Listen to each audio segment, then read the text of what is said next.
Welcome to the Tourism Hub podcast, a podcast devoted to you and your excellence, providing inspiration and education for the entrepreneurs, experience makers, and excellence seekers of our industry to take your tourism business and career to a whole new level. Relax.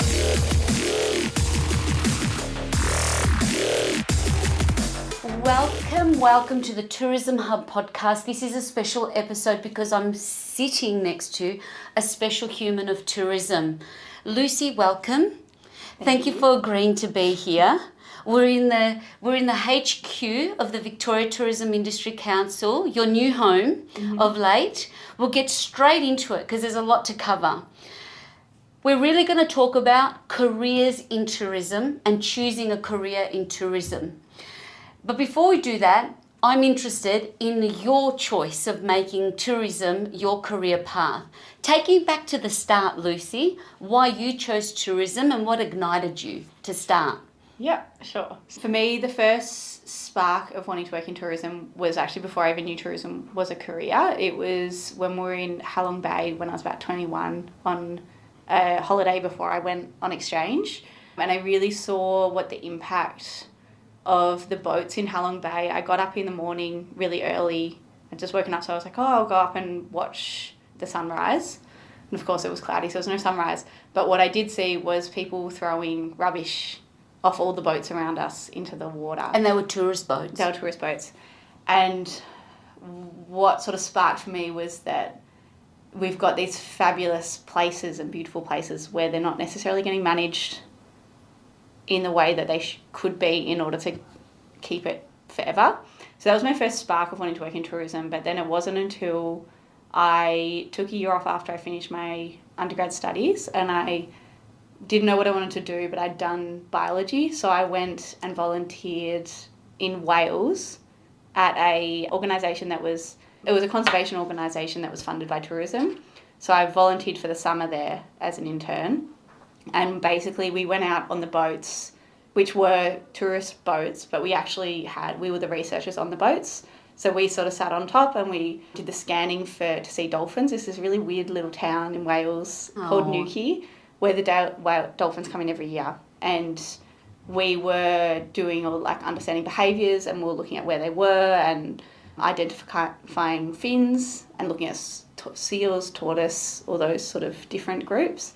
And while I was doing that, I sort of could see this real synergy between tourism and conservation and sustainability and how they might meet in the middle, and how tourism can be used as a real tool for education for people because it sparks joy, it sparks interest, and it also could be used for good things like conservation and research. So that was kind of where I started. And then I looked at doing a master's at Monash in tourism, and that's sort of where I went back. What a cool story. So your undergrad was in biology, you had nothing, so your studies, you had a real art science background and interest without the clarity, but then through this spark moment in Vietnam, and then you go and do this incredible, what an incredible experience. And that's why we're here, right? It's these moments that, you think of students that are going through their high school journey. Tourism isn't really top of mind, but then here you are as a prime example of what a career in tourism can be led from any interest, but in your interest, particularly in conservation and now sustainability over tourism. And from what you saw as a 21-year-old, how incredible that that's what sparked you. There's something not right about what's happening here. So tell me, from there, so from Wales, that was a year-long experience? So how that it was a summer. Amazing. I was over in Europe for, I think, 10 months, but it was just the summer I spent. Yeah. And then you came and you completed your postgrad and your master's in tourism. Yeah. So tell me about then this now into paid employment for you in your career, from being quite academic, observant, you've travelled clearly, you've got a crush on the world and love your outdoor and adventure experiences. Tell me about that pathway of how you navigated landing that first paid tourism position.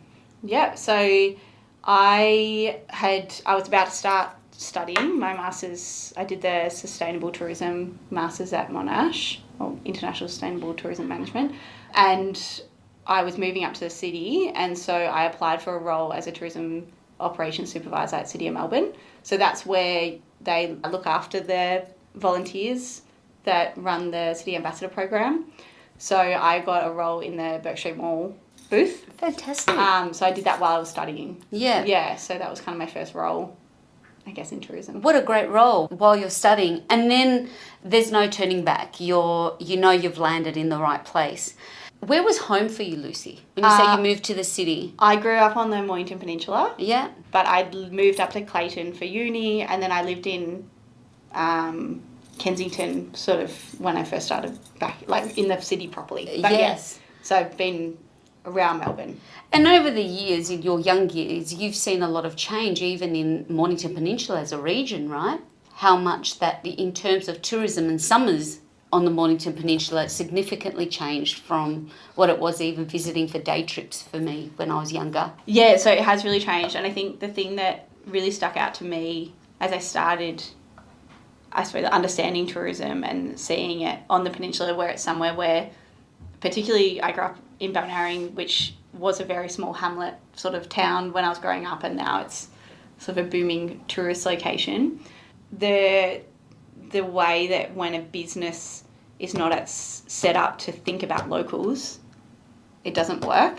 You have to really think local when starting those businesses, and that's why a lot of the businesses on the peninsula, when they do really well, is because they have that local backing and people love it already.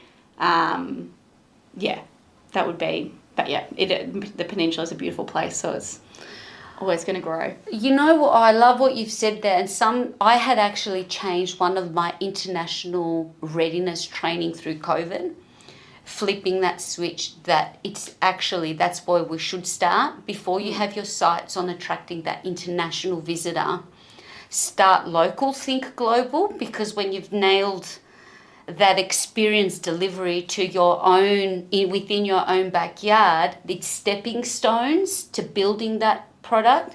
But it's a great insight as a local that you've seen. If it's you have to integrate within the local community, especially now in the context of over tourism. And really I was living on Phillip Island from 2019 to this year, and really you could see it during, I suppose, the COVID times, where the places that really cared about locals and thought about locals and created their really quality local products were the ones that really did okay. Well, not okay. No one did okay in COVID, but they... Better. Yeah. Better than others. Yeah. Now, I've really enjoyed seeing you from afar and now up close and close that we can have this chat, really spread your wings. So you spent some time out at Bass Coast Shire, and most recently you put your hat in the ring for a leadership role within the Young Tourism Network. And I should add, I should have started with that, my bad. This was a little bit impromptu, but that's always the best way. I should add 2024 Young Achiever as well. Thank you very much, Lucy Dewhurst. So tell me about that journey, because I think for anybody that's listening that is scared to take that next step, you see an opportunity come up, like we're looking for leadership in a young tourism network, or we're looking for someone X, Y, Z. It sparks something in you, but you might then go into self-doubt mode. Tell me about that journey. I'm just curious, when you saw that come up and then being brave enough to actually go for it. As in the role last year? The role last year that led to your role now when we're talking about pathways. Yeah.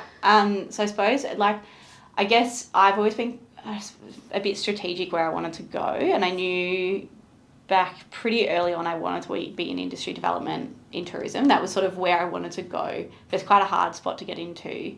So I knew I'd probably have to do a few things on the path. But I was in a role at Bass Coast had been in for about 2 years in economic development. So very similar to the tourism industry. Obviously, Bass Coast is where Phillip Island is. A lot of the businesses are in tourism anyway. So you're working with businesses and supporting them and running events, conferences and those kind of things. And I had connected back with the Young Tourism Network because I wanted to stay connected with tourism. And being in the regions, it's sometimes a bit harder to feel connected from that networking side. And I also wasn't in a tourism role. So I wanted to keep my foot in the door, but also practice my leadership skills, run projects, those kind of things. So when we sort of had found out that we'd got the grant, or we were looking like we were going to have the grant, and there was going to be a role that would come up as part of that, I realised this was potentially my chance to step into industry development and step into a space that I wanted to be in. Basically, it was I identified VTIC as somewhere I wanted to work. I knew I'd be in the office there, wouldn't be working for them, but it was where I wanted to be. And Young Tourism Network had helped me so much on my career journey. I was like, it's a no-brainer for me. And so I really quickly spoke to my manager at Bass Coast and flagged it, that it was something that was coming up. It was a 5-month position. And I was lucky enough they sort of said straight away that they'd be supportive for me to take a secondment, which meant that it was sort of possible, because to take a 5-month role, that's incredible, when you're in an ongoing role, sort of is a bit crazy. But yeah, so I just sort of went, it's exactly what I want to do, and it'd be silly not to, really.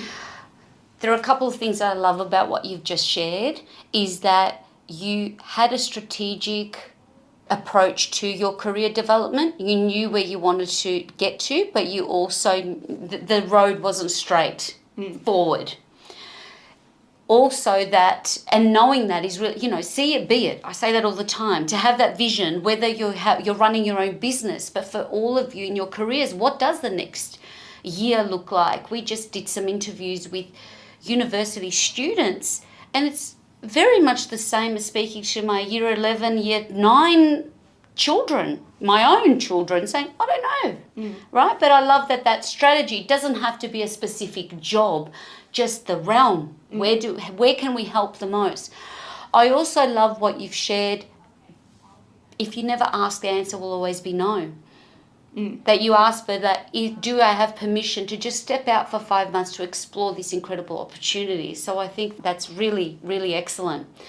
Now that was it was a big role, and you achieved a lot in those 5 months. Yes. So it was a chief executive position? Is that right? Around, let's just call it that. I was an executive officer. Yeah. It was, yeah. Executive officer. Put a C in front and it's chief executive officer, right?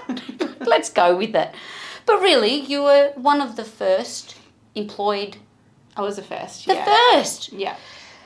Before we backtrack, I just conscious of all our international, the majority of our audience is Australian. For everybody beyond our borders, now you will have the equivalent of this in your region. So Bass Coast Shire Council, it's local government that has a tourism arm and a vested interest, particularly when we've got the iconic Penguin, Phillip Island National Park, where our little fairy friends are. Iconic international destination. VTIC, Victorian Tourism Industry Council, is where we sit. I've also had the great fortune of helping the team out of late, and we're both singing from the same hymn book.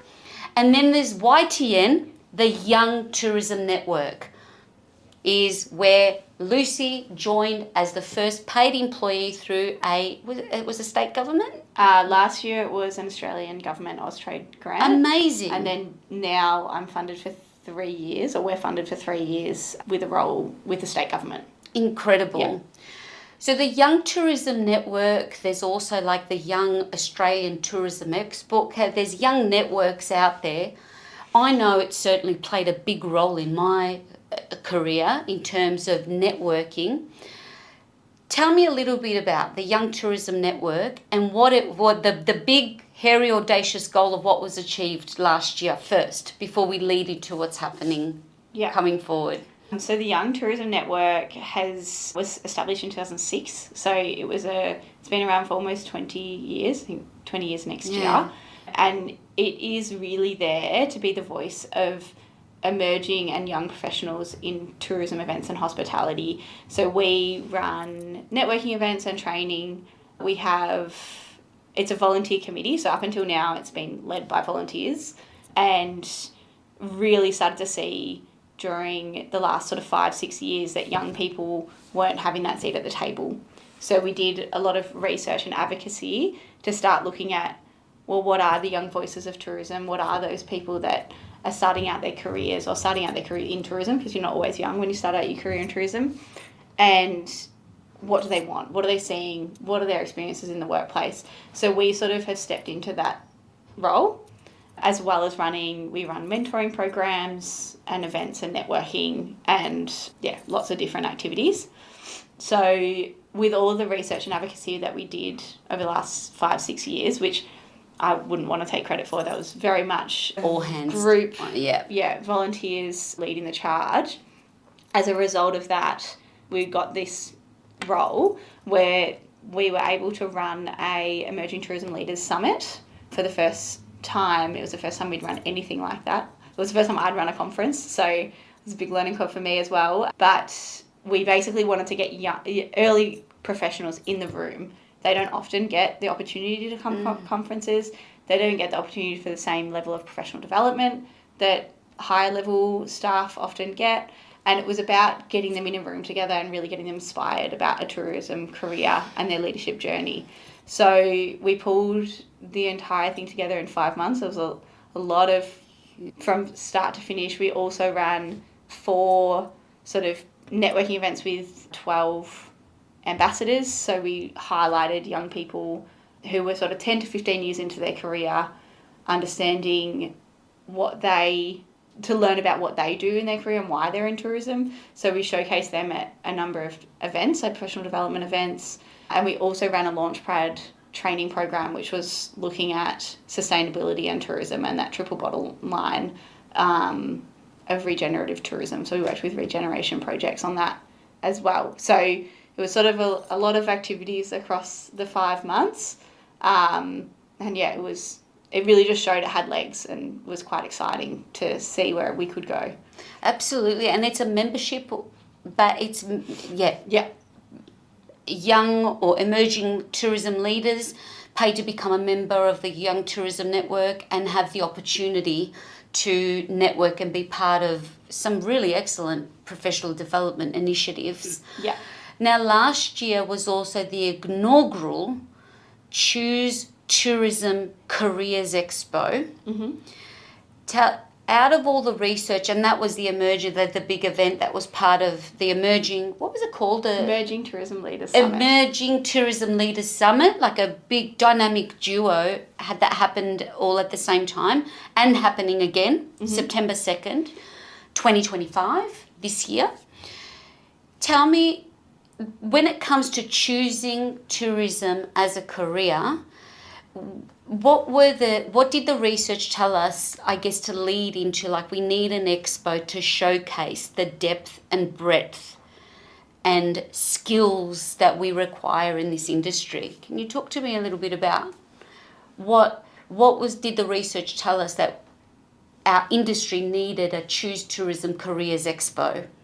Yep, so we know that there's a disconnect between the actual career pathways and people's perception of what a career in tourism is. So a lot of people saw tourism as this role that you have while you're studying, or you have for a moment in your career, and then you go off and do your actual job and career.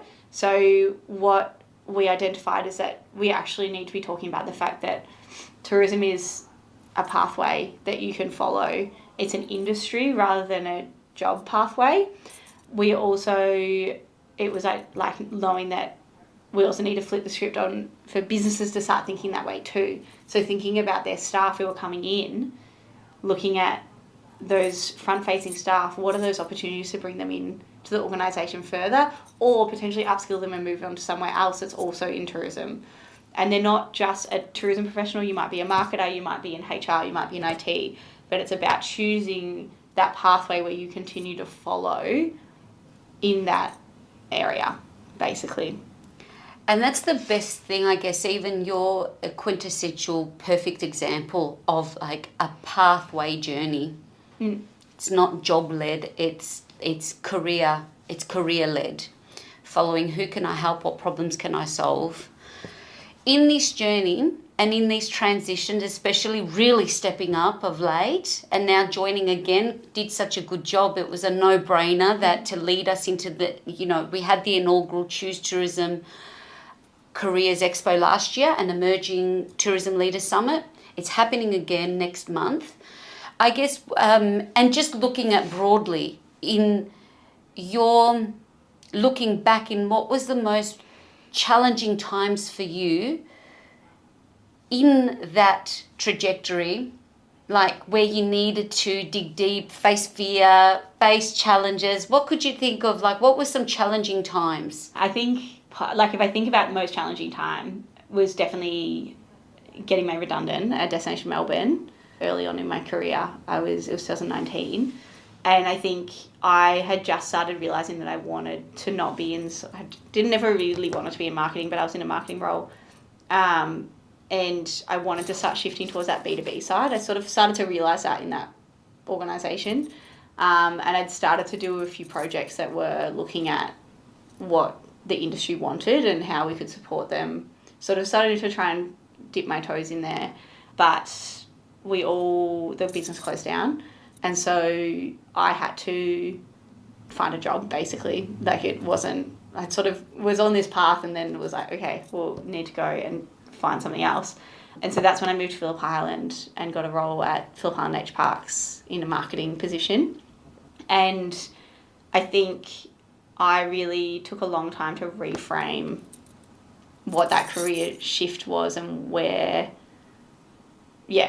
I think that took me quite a while to sort of recover from. And even when we catch up with other people from Destination Melbourne, you can still feel it a bit. Like it's still, I think, almost like a post trauma. Yeah. So I think for me, probably like the thing I'm always having to do, because I do have a tendency to take on too much and then get overwhelmed. So always reminding myself that it will be fine, like it all works out. And I think it's been really nice to sit now and go, well, back in 2019, that's what I thought I might want to do, and I was heading in that direction, and I've made decisions over the last 5 years that's got me back to where I am, and it wasn't necessarily the path that I thought I would be on, but I think, and it's sort of, I suppose that's from a broader sense, but also when I do projects, like I know I do good work, but I always will get overwhelmed and go, oh, I've done too much, or it's not quite right. But actually, in reality, everything I do always sort of ends up fine. So I'm always, I don't know if that's like a good, but For me, that's like, I remember walking into a conference and Billie Jean, the famous tennis player, and she drops this, it was an Opa moment that it stopped me in my tracks, and I got my notes out when these things happen, and it said pressure is a privilege. Because it means people are counting on you. So this overwhelm or this pressure, I mean, just like Lucy was also heavily involved in curating a program, a regional tourism conference, again, in 5 weeks. you're kind of attracting this, pressure cooker situations. Yeah. But I think it's also, that's growth, isn't it? Yeah. Like if you're not having those moments, and we're not feeling that sense of a bit, I mean, we don't like to sit in overwhelm, but if we don't like pressure, sometimes it just means I think personally, you're exactly where you need to be. Yeah. To keep on that green and growing journey. Yeah. And I think it's a bit of a reframe as well, because I actually think I used to get, I think I put a lot of pressure on myself. Yeah. But I think what I've realised is I'm actually really good when I have a good deadline or I have something I really care about. I do a better job of my work. Yeah, and your back's up against the wall. Yeah. So it's sort of reframing it from I'm not doing a good enough job to no, actually I'm doing a good job. It's just I've taken on a lot. Yes. And I chose good reframe. Yeah. Good reframe. It is that self-talk to ourselves. Sometimes we go, would you not your best friend, even to a stranger you've just met, would you say that to yourself, Despina? Right? What we tell ourselves. So I like being a bit kinder is a good thing. So when you have that, so that's challenging times, clearly. I mean, I think the greatest gift there is that you saw, like, it got another step towards clarity. And I think going through a redundancy younger in your career keeps you, I think it's a terrible thing to go through, and having that was one of mine was Ansett. I don't know if anyone would even remember that. I was part of that cohort, but I think it also just keeps you always aware of impermanence. Sometimes we can become complacent in our environments, thinking that this is always, it's how it is, and it's always how it was and how it will be.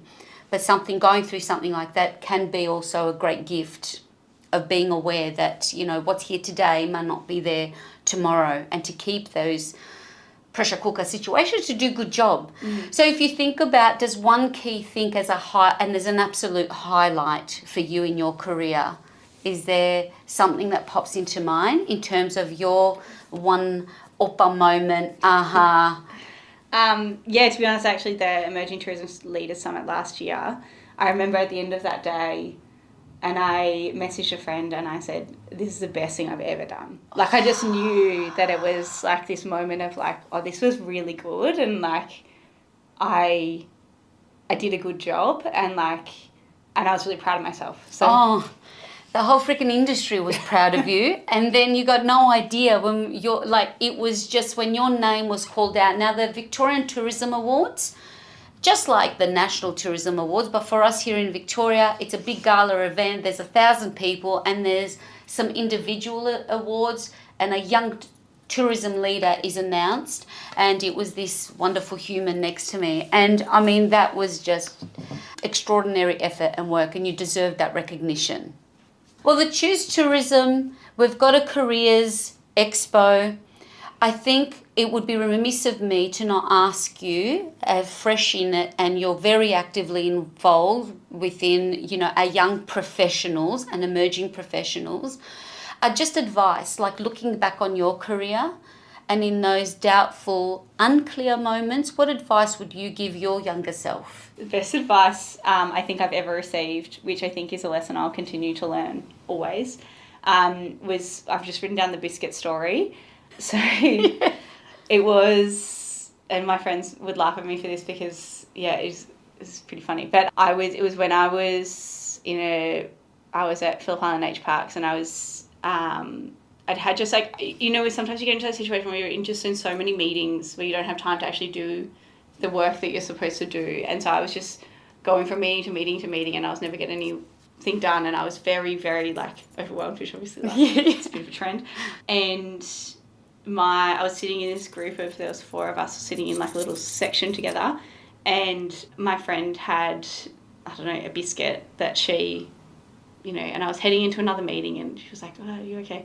And she's like, "Have a biscuit." And I slapped it away, and I said, "Don't have time for a biscuit."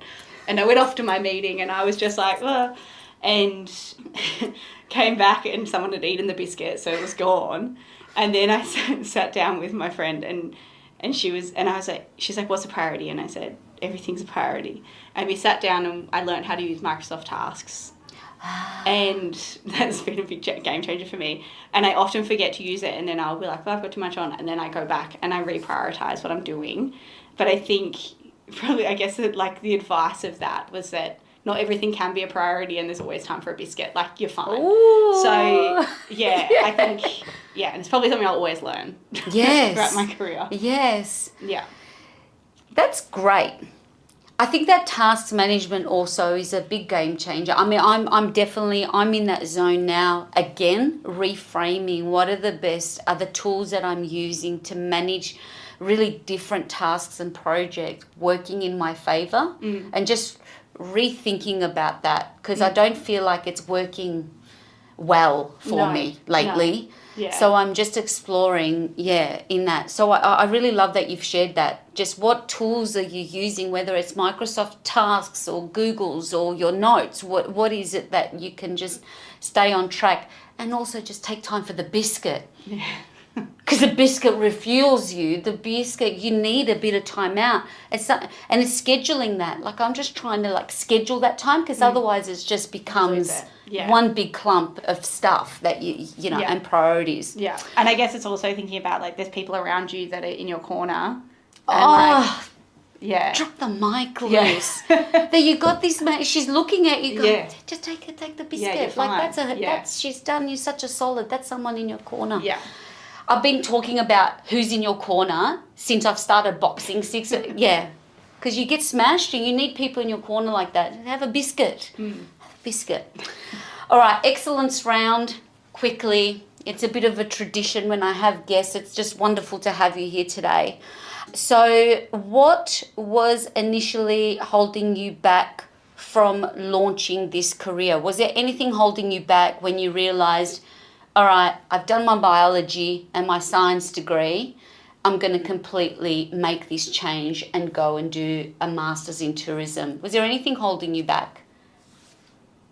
Nah, I've always been kind of someone that follows what's happening. Solid. I know this is it. There was nothing like, there was no like, oh, is this going to work out? I'm going to do more study.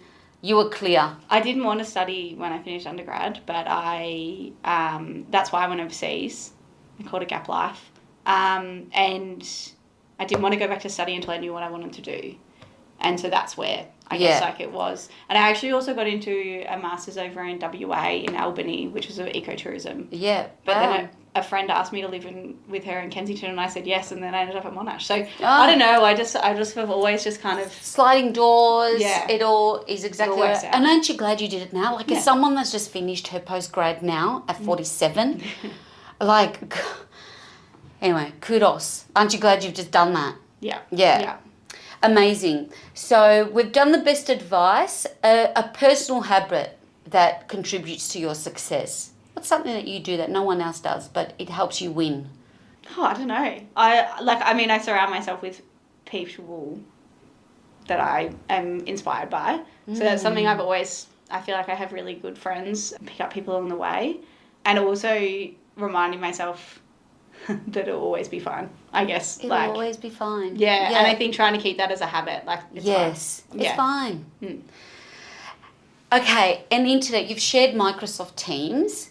Any other app or tool, AI or non-AI, like any tool that is your go-to to help you stay on track?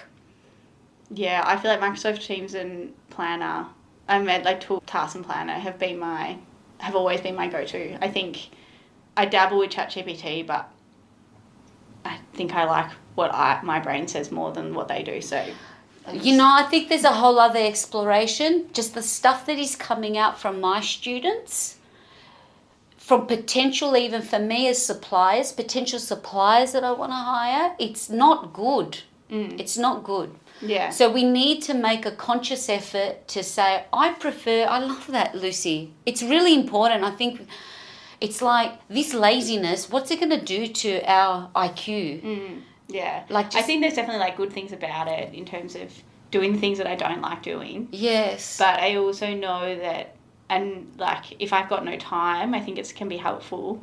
But if I know that I do my best work when I create the time to be creative and do those things and write, and it's important for us. And my work's better. So I don't know, when ChatGPT does better work than me, then I guess we'll swap. Oh, look, collaborator, it's definitely become a great collaborator, but seeing complete outsource for creative work can have detrimental impact as well. Canva, actually, I do use Canva. Canva is a game changer. Yeah, Canva. Any book or, like we were saying before, book or podcast or anything that you surround yourself with great people and great humans in terms of content that you ingest or what you like to read. Any faves that come top of mind? I listen to, I dabble in those sort of books, but not really. But definitely I listen to The Imperfects on and off. Shameless Media, which I just find Michelle and Zara, who've started their own business, pretty inspiring and pretty fabulous. Is that a podcast? It's a podcast, yeah, awesome. Media company. But I use those things to switch off rather than learn. Yeah. So nothing that's like educational, probably. Yeah. But that's good. Shameless media is a good one. Yeah. And your absolute favourite holiday destination that you would recommend? I don't know. Any like a favourite that comes up in mind? Any holiday. Scott's Head in New South Wales would probably. An experience, if we're talking about experience makers or any, like from a tourism operator, does anyone come top of mind here or overseas that you experience something and I don't know. No. But you appear to me that you like to do things independently as well. Yeah. Am I getting that vibe from you that you would go and just explore your own trails and yeah. Probably, to be honest, like going and sitting in a cafe in the places, and I don't know. Yeah. I probably am not so much a attraction experience person. But that's good. Yeah. But do you are you a planner or you like to get there and feel your way, immersed in it when I get there? When you get there. Oh, yeah. Where can we best connect with you? Probably LinkedIn. LinkedIn? Really. Yeah. I'm not always the best at replying, but I will try. And Young Tourism Network, I'll put everything in our little show notes. And of course, Choose Tourism Careers Expo and Emerging Tourism Leaders Summit is happening on Tuesday, 2nd of September is where it's happening. So there's many reasons for anybody to come and join the team at Young Tourism Network and the Victorian Tourism Industry Council and the entire industry to meet, to network, and of course to learn and get inspired. Yes. Anything else we need to say? Great.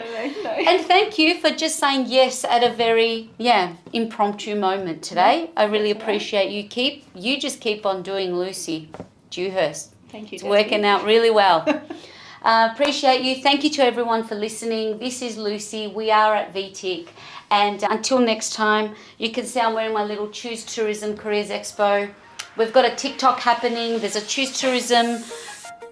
Is it Choose Tourism Careers Expo, the handle on Instagram, and it's got its own social media happening now too, so follow the fun there if for any reason you can't join us. All right, thank you everyone. Until next time, be better and do better than you did today, than you did yesterday. Relax.